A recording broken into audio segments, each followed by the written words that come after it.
magkakasubukan ang galing tungkol sa mga batas, paninindigan, prinsipyo at iba pa. Ito po ay sa pagitan ng Ombudsman Martires at saka po ang pamilyang Garcia sa Cebu. Alam nyo kasi ang pamilyang Garcia sa Cebu malaki. Talagang malalaking at kilalang politiko sa Cebu yan at mga congressman. Si Pablo Garcia, yan po yung ama ng mga Garcia na naging governor at matagal naging congressman, constitutionalist po, magaling na abogado. May mga anak na abogado at ngayon nga po ay governor na si Gwen Garcia ang sinususpindi ng 6 na buwan ngayong panahong ito na napaka-wrong timing kasi mag-i-eleksyon. Mag-i-eleksyon tapos sinuspindi. Kandidato si Garcia ng re-election bilang gobernador. Paano yun? Kung halimbawa ipalagay ko malakas naman yan, hindi matatalo, manalo ulit na gobernor sa eleksyon sa malapit na, 12. Tapos sinuspindi. Tapos yung nagsuspindi sa kanya ay graduating na, papaalis na. Kasi kung di ako nakakamali, hanggang July na lang si Ombudsman Martires dyan sa Office of the Ombudsman. Tapos sinuspindi niya ng 6 na buwan itong gobernador ng Cebu. Kung ngayon nagsimula, Mayo o May, May, June, July, August, September, October. So hanggang October suspendido. Ang eleksyon ay 12 na nitong Mayo. Kung manalo ulit, so ibig sabihin hindi siya makakaupo. Ayan, ang issue daw di umano dito ay pang-abuso sa kapangyarihan dahil meron daw kung pinaburan na parang kontraktor.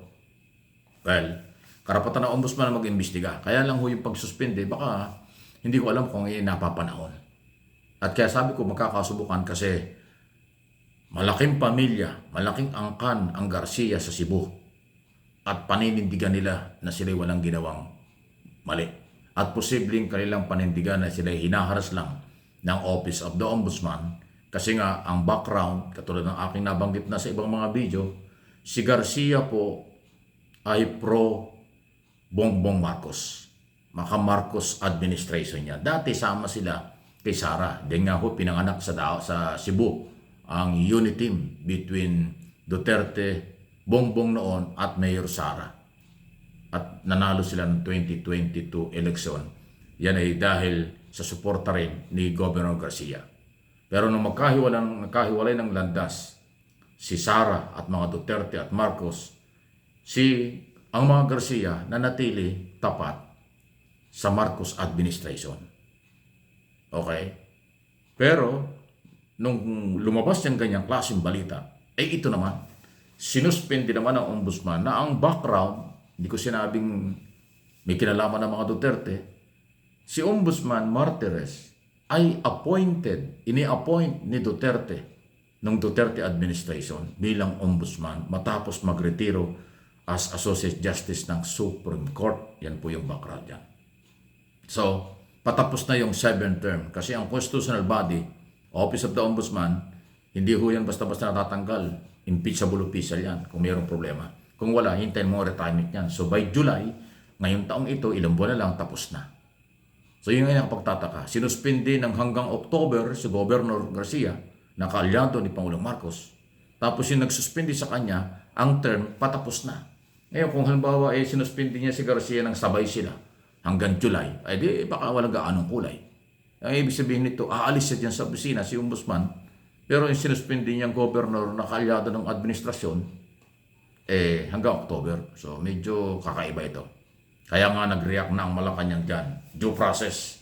Ano ba talaga ang basihan? Di ba pwedeng alamin muna ano ang tunay na dahilan bakit kailangan suspendihin? Yan ang sinasabi ng Pangulo.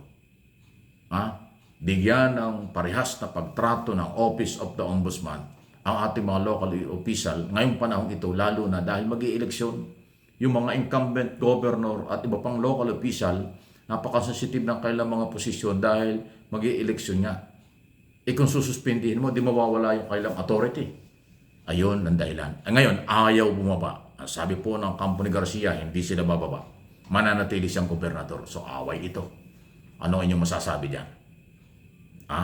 Yung epekto ng maka Marcos, maka Duterte Pero dapat ang ombudsman independent. Hindi ko naman sinabing nakikialam ang mga Duterte. Ang sinasabi ko, yung background lang.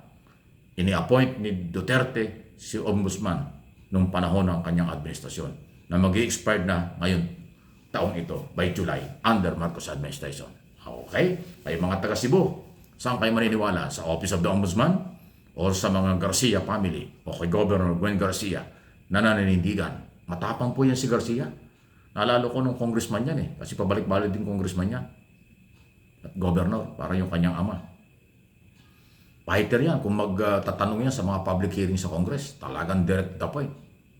Wala sinasanto yan. Kahit ng panahon ni Duterte, siya yung kumukontra sa mga health policy nung matindi ang COVID natin, 2019, 2021, 2022. Ayaw niya ng lockdown, kinontra yan ni Garcia. Ayaw niya yung total lockdown sa kanyang probinsya sa Cebu. Kumukontra yan sa policy ng Executive Department ng panahon ni Duterte. Kasi gusto niya makagalaw, makapaghanap buhay ang mga taga Cebu. So yun po, may tapang yan.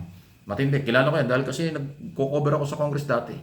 Sa mga public hearing, fighter yan kung magtatanong. Kala nila rin sinasanto. At kahit nga yung dating Pangulo, kanyang kinontra nung panahon ng COVID. Ayun po yung Garcia.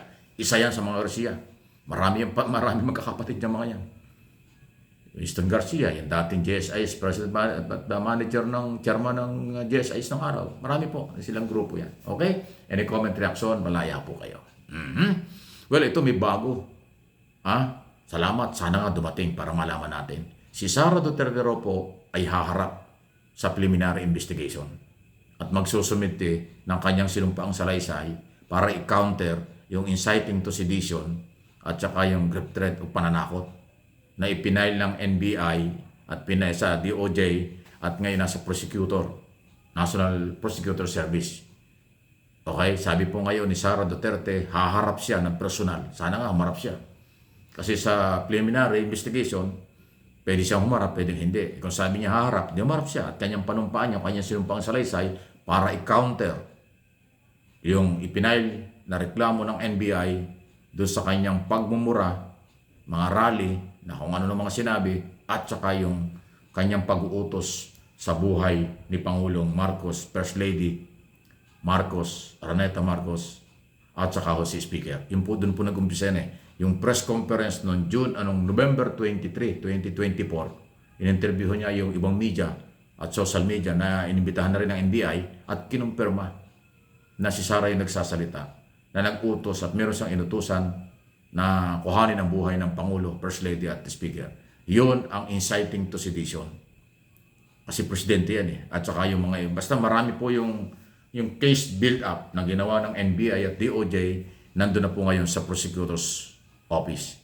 At sinabihan na si Sara Duterte ng prosecutor na magsumite ng kanyang counter affidavit at humarap kung kinakailangan. Ngayon, sabi ho ni Sara, haharap siya. Tingnan natin kung anong gagawin. Kasi nung humarap yan sa Kongreso sa mga hearing, mataray Ibang attitude Tingnan natin kung mga prosecutor ang kausap, kung ganun pa rin. Ay ang pagharap naman sa prosecutor for preliminary investigation, ay babasahin lang sa'yo, sasabihin lang sa'yo yung kaso, yung reklamo. Then i-counter mo sa magitan ng sinumpang salaysay kung paano may counter yung reklamo. So kung ikaw ay haharap doon at magsasalita na kung ano, tingnan natin kung paano niya haharapin ang mga prosecutors ng ating pamahalaan. Diyan sa inciting to sedition at grave threat nga pong ispinail ng NBI against Sara Duterte. Please like and share ng video. Subscribe kung hindi pa.